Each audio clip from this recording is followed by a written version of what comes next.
में लोग गए, कोर्ट ने निर्णय दिया, पेंशनरों के पक्ष में कोर्ट ने निर्णय दिया है, सुप्रीम कोर्ट ने, कि इनको ये हायर पेंशन, क्योंकि वो ज्यादा पैसे भर रहे हैं तो ज्यादा पेंशन मिलना वाजिब है। जय हिंद, वंदे मातरम। नमस्कार दोस्तों, स्वागत है आप सभी को हमारे YouTube चैनल में। आपको EPS 95 पेंशन के बारे में जानकारी मिलेगी, वो भी ताजा अपडेट, जो अभी 10 मिनट पहले की खबर निकल कर सामने आ रही कि EPFO ने इन कर्मचारियों को दी बड़ी राहत। अब बिना आधार निकाल पाएंगे PF से पैसा। तो जाने पूरी जानकारी और पूरी डिटेल इस वीडियो में आपको मिलेगी। EPFO की ओर से जारी सर्कुलर में कहा गया है कि ऐसे कर्मचारी जिन्होंने PF से जुड़ा सारा असाइनमेंट पूरा कर लिया और वह विदेश चले गए तो उनको छूट मिलेगी। तो जी हाँ दोस्तों, इस प्रकार जो EPS 95 पेंशन धारकों के लिए आ रही बहुत बड़ी खुशखबरी। कर्मचारी भविष्य निधि संगठन एम्प्लॉय प्रोविडेंट फंड के कर्मचारी खाता धारकों के लिए राहत भरी खबर। EPFO ने क्लेम सेटलमेंट के लिए कुछ कर्मचारियों को आधार सीडिंग में छूट दी गई है। तो नया सर्कुलर जारी करते हुए कुछ कर्मचारियों के लिए आधार लिंकिंग की अनिवार्यता समाप्त कर दी। ये नियम उन विशेष श्रेणियों के लिए लागू होगा जो मौजूदा परिस्थितियों में आधार प्राप्त करने में असमर्थ है।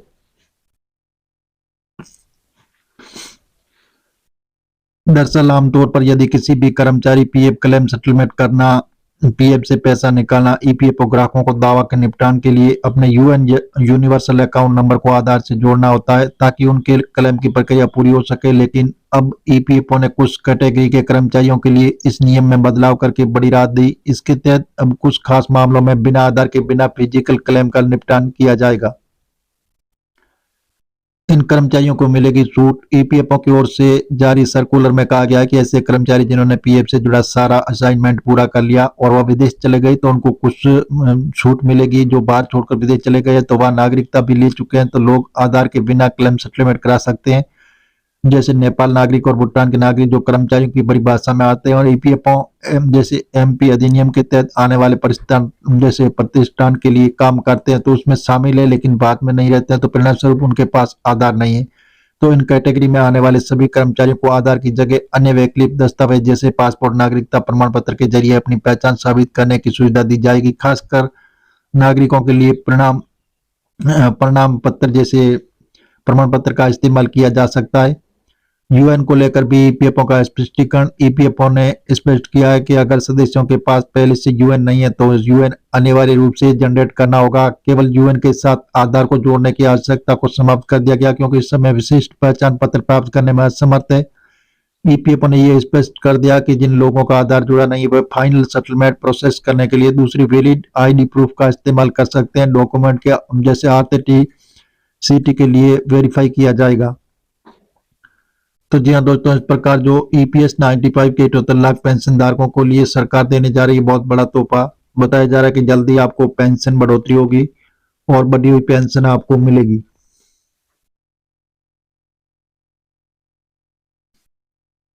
तो जी हाँ दोस्तों, इस प्रकार जो मासिक वेतन सीमा होगी दोगुनी, केंद्रीकृत पेंशन भुगतान प्रणाली होगी लागू। तो वेतन सीमा का मतलब यह है कि EPFO ने ESIC के अंतर्गत आने वाले प्रतिष्ठान में कार्यरत कर्मचारियों के लिए उस सीमा तक मासिक योगदान करना अनिवार्य। अधिक से अधिक कर्मचारी को सामाजिक सुरक्षा के दायरे में लाने के लिए सरकार कर्मचारी भविष्य निधि के तहत मासिक वेतन सीमा को दोगुनी कर 30,000 रुपये कर सकती है। कर्मचारी राज्य बीमा निगम ESIC के अंतर्गत वेतन सीमा भी इतनी की जा सकती है। कर्मचारी भविष्य निधि संगठन EPFO का शीर्ष निकाय केंद्रीय न्याय बोर्ड के बीते शनिवार को हुई बैठक में इन दोनों मुद्दों पर व्यापक विचार विमर्श किया गया। केंद्रीय न्याय बोर्ड के एक सदस्य ने नाम उजागर नहीं करने की शर्त पर बताया दोनों योजनाओं के तहत मासिक वेतन सीमा को बढ़ाकर 30,000 रुपये की जा सकती है। इसके बारे में सकारात्मक चर्चा हुई और बोर्ड के अधिकतर सदस्य और श्रम मंत्रालय वेतन सीमा को दोगुना करने के पक्ष में और इस संबंध में जैसे प्रस्तावित CBT की बैठक में अंतिम निर्णय किए गए जाने की उम्मीद है। वेतन सीमा का मतलब यह है कि EPFO ने ESIC के अंतर्गत आने वाले प्रतिष्ठान में कार्यरत कर्मचारियों के लिए उस सीमा तक मासिक योगदान करना अनिवार्य। फिलहाल EPFO के तहत मासिक वेतन सीमा 15,000 रुपये और जैसे ESIC के तहत ये 21,000 रुपये प्रति माह निर्धारित। मौजूदा नियमों के अनुसार 15,000 रुपये से अधिक कमाने वाले कर्मचारियों के पास EPF कवरेज से बाहर निकालने और योगदान न करने का विकल्प ईपीएफओ के लिए अंतिम बार 2014 में वेतन सीमा बढ़ाई गई थी। सीबीटी और सीटू के सदस्य से बताया जा रहा है कि राज्य में सरकार द्वारा अधिसूचित न्यूनतम वेतन मौजूदा ईपीएफ सीमा से अधिक ऐसे ईपीएफ के तहत वेतन सीमा भी बढ़ना चाहिए जिसमें ईपीएफ के दायरे से ज्यादा कर्मचारी आएंगे। वित्त समिति इस पर अंतिम निर्णय लेगी। तो जी हाँ दोस्तों, जैसे ट्रेड यूनियन और ऑर्डिनेशन सेंटर के राष्ट्रीय महासचिव, सीबीटी के सदस्य और बोर्ड के लोगों को भी सामाजिक सुरक्षा संगठन के दायरे में लाने पर विचार विमर्श किया जिनका वेतन अनिवार्य न्यूनतम वेतन सीमा से ज्यादा है। तो उन्होंने कहा कि ईपीएफओ इन लोगों को भी सामाजिक सुरक्षा के दायरे में लाने या कम से कम निर्धारित वेतन सीमा तक अपने हिस्से का योगदान देने के लिए प्रोत्साहित करेगा। साथ ही ज्यादा पेंशन मुद्दे को समयबद्ध तरीके से लागू करने पर विचार जैसे चर्चा भी हुई। कर्मचारी और नियोक्ता दोनों की चिंताओं पर ध्यान दिया गया। मंत्रालय जल्द ही इस संबंध में दिशा निर्देश जारी कर सकता है। बैठक में केंद्रीकृत पेंशन भुगतान प्रणाली को केंद्रीय बोर्ड ने अंतिम मंजूरी दे दी। इससे पेंशनभोगी अपनी सुविधा के अनुसार देश भर में किसी भी बैंक की कोई भी शाखा में अपना पेंशन प्राप्त कर सकते हैं। केंद्रीकृत पेंशन भुगतान प्रणाली 1 जनवरी 2025 से लागू होगी। वर्तमान में देश में 21 जगहों पर जैसे प्रायोगिक तौर पर शुरू किया गया है।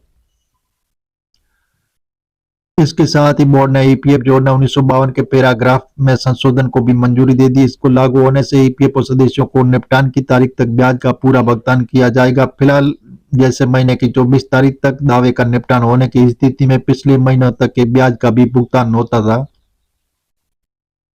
तो जी हाँ दोस्तों, इस प्रकार जो ईपीएस 95 पेंशन धारकों की कई लंबे वक्त से वो मांग भी करे ईपीएस 95 पेंशन धारक पेंशन बढ़ोतरी को लेकर, तो सरकार ने इस पर बहुत बड़ा कदम उठाया। जल्दी आपकी पेंशन बढ़ोतरी होगी और बढ़ी हुई पेंशन आपको मिलेगी। तो जी हाँ दोस्तों, इस प्रकार जो ईपीएस 95 के 78 लाख पेंशन धारकों की चमकी किस्मत, अच्छे दिन आने हुए शुरू।